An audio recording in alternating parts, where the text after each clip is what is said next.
Hi, I'm Jessica Amir for the Finance News Network. Joining me from Ingenia Communities Group is CEO and Managing Director Simon Owen. Simon, welcome back. Jessica, it's great to be here. For new investors, Ingenia provides affordable seniors accommodation. Just tell us more. Yeah, across Australia, Ingenia owns 62 seniors rental and lifestyle villages, heavily concentrated in Queensland, New South Wales and Victoria. And we're in the midst of building out a very exciting pipeline of new projects. And Ingenia is in the midst of recycling capital into your faster growing lifestyle properties department. Yep. How is that progressing? Yeah, Jessica, one of the key things that we're really focusing on at the moment is self-funding the accelerated build out of our pipeline. So we've identified around $100 million of non-core and regional assets that we're looking to divest.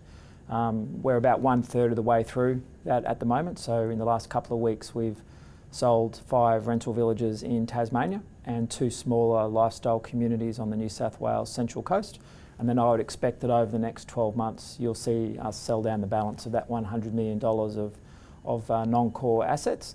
And all of the proceeds of that will be recycled into the accelerated build out of our development pipeline. Now to the portfolio in a little more detail. Just tell us about the size and spread of lifestyle communities. Yeah, our lifestyle communities, which operates under what we call the land lease model, that's where the resident owns the home and Ingenia continues to own the land. We've got around 2,200 homes spread across 31 communities. We on average charge $160 a week in rent.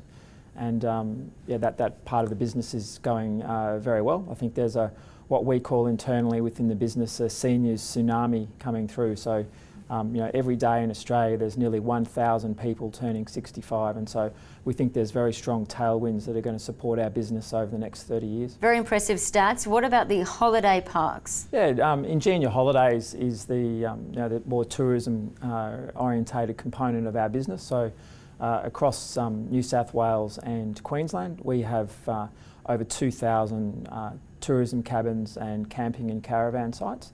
That part of the business provides us with great recurrent income, and the second biggest user of our holiday parks is actually grey nomads, so seniors who have retired or downsized and grab their caravan and basically do the East Coast or some of the larger internal travel routes within Australia. So that part of the business is going well, and we're really excited about the opportunity to grow and expand and increased repeat visitation within that part of the business. And Simon, what about Ingenia Gardens? Ingenia Gardens is our affordable seniors rental business, so that's where Ingenia actually owns the building and the land, and we're renting out a 1-bedroom apartment to seniors. We have an on-site chef who prepares a lovely meal for our residents, particularly at lunchtime, and that part of the business is going very well. We have around 1,600 apartments in that business across all states of Australia except for South Australia. Very difficult to build new rental communities at the moment, but what we're doing is really, focusing on the organic growth levers within that business, which is really around occupancy, rent, and trying to push costs out of the business. And in terms of strategy, just tell us where the business is heading and how that's progressing. Yeah, I think if you look back over the last 3 years, our strategy has really been around acquisition. So, really focusing on buying parks, growing the business that way. The next 3 years is really going to be around building out our development pipeline. So Ingenia today has a land bank of around 2,850 home sites. And over the next 3 years, you're really going to see us focus on building out that pipeline. This year, we remain on track for between 260 to 280 new home settlements.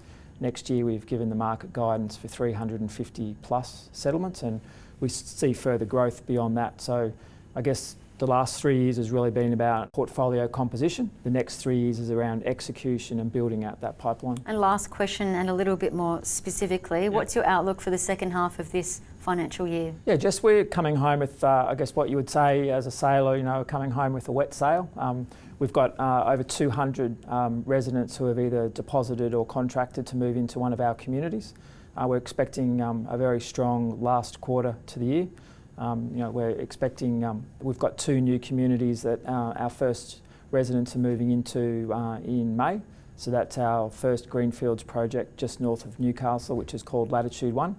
and the first residents moving into that community in around the second week of May, so that's very exciting.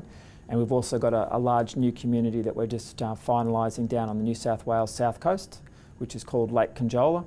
And our first resident actually moved in there a couple of weeks ago, so I'm heading down there in a couple of weeks and I look forward to meeting them. But we've got a great pipeline of projects and we expect that it'll be a very strong close to the financial year. Brilliant. Well, Simon, Owen, thank you so much for the update. Thanks very much, Jessica.